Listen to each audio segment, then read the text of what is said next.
అందరికీ నమస్కారం. నేను మీ బీవి. Welcome to our channel.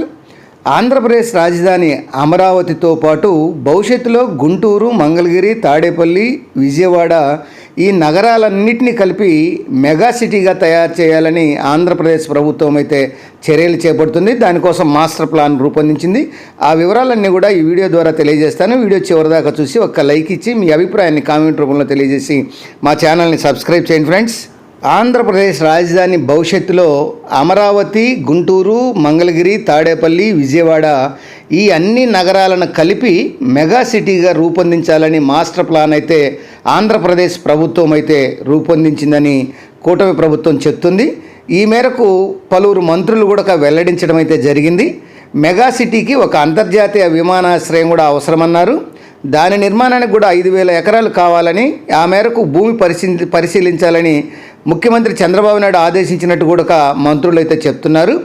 రాజధాని నిర్మాణ పనులకు కావాల్సినటువంటి గ్రావెల్ కోసం మంగళవారం ఈ అమరావతిలోని ఈ యొక్క అనంతపురం గ్రామ కొండలను కూడా ఈ మంత్రులు అయితే పరిశీలించారు. అనంతరం పలు విషయాలను కూడా చర్చించడం జరిగింది. అమరావతి రాజధాని కోసం మరోసారి సేకరించే భూమిని భూసేకరణ ద్వారా తీసుకోవాలా లేకుంటే భూ సమీకరణ ద్వారా తీసుకోవాలా అనేది ఇంకా నిర్ణయం కాలేదు. భూసేకరణ ద్వారా 5,000 ఎకరాలు తీసుకోవాలనేది ఆలోచన.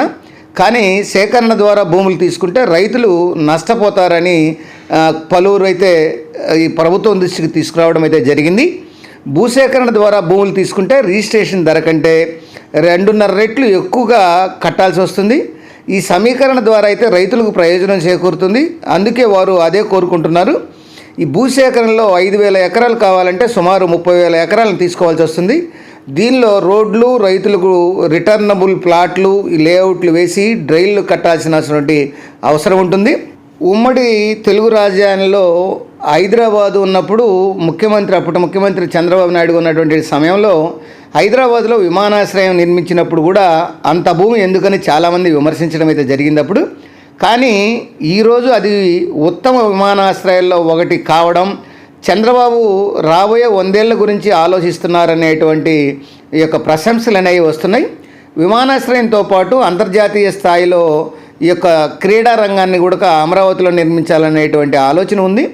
దీన్ని నిర్మిస్తే దేశ విదేశాల నుంచి క్రీడాకారులు, అభిమానులు అయితే ఈ విమానాశ్రయం ద్వారా రాకపోకలు అయితే సాగిస్తుంటారు.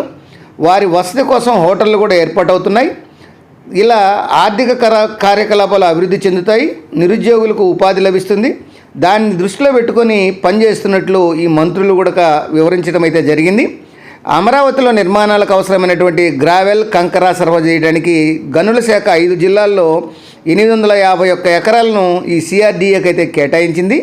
వీటిలో ఏలూరు జిల్లాలో 355 ఎకరాలు, అట్లనే కృష్ణా జిల్లాలో 428 ఎకరాలు, పల్నాడు జిల్లాలో 28 ఎకరాలు, గుంటూరు జిల్లాలో 21 ఎకరాలు, ఎన్టీఆర్ జిల్లాలో 18 ఎకరాలు ఉన్నట్లు వీరు చెప్పారు. ఇక రాజధాని గ్రామం అనంతవరంలోని కొండ ప్రాంతాన్ని 2014-2019లో ఈ సిఆర్డీఏకి అయితే ఇవ్వడం జరిగింది. వాటిలో గ్రౌండ్ లెవెల్ కంటే 6 నుంచి 8 మీటర్ల లోతు వరకు భూమిని తవ్వారు. ఈ ప్రాంతాన్ని మొత్తం డ్రోన్తో సర్వే చేస్తున్నారు. ఈ అధికారులతో చర్చించిన అనంతరం గోతులు పూడుస్తారు. ఈ భూమిని కూడా ఏదో ఒక అవసరాలకు వినియోగించాలనేటువంటి ఉద్దేశంతో ఈ అనంతపురం ఈ అధికార బృందం అంతా కూడా వచ్చి చూస్తున్నారు, పరిశీలిస్తున్నారు. ఈ రాజధాని నిర్మాణానికి అవసరమైనటువంటి ఈ భూములను ఇచ్చినటువంటి రైతులు ఈ రాబోయే కాలంలో మాస్టర్ ప్లాన్తో 3 ఏళ్లలో అమరావతి నిర్మాణాన్ని పూర్తి చేస్తామని చెప్తున్న దానికి వాళ్ళు కొంత మద్దతు పలుకుతున్నారు.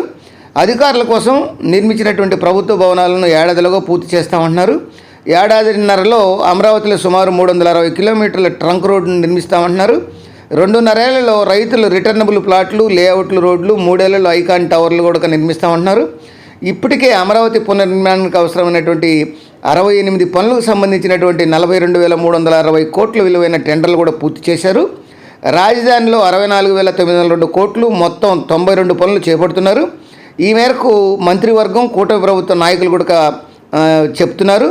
గత వైకాపా ప్రభుత్వం రాజధాని కట్టినప్పుడు 2014, 2019 వరకు ఇచ్చినటువంటి టెండర్లను రద్దు చేసినా బాగుండేది. వాటికి డబ్బులు చెల్లించకుండా అలాగే ఉండడంతో న్యాయపరమైన సమస్యలు తలెత్తుతున్నాయి.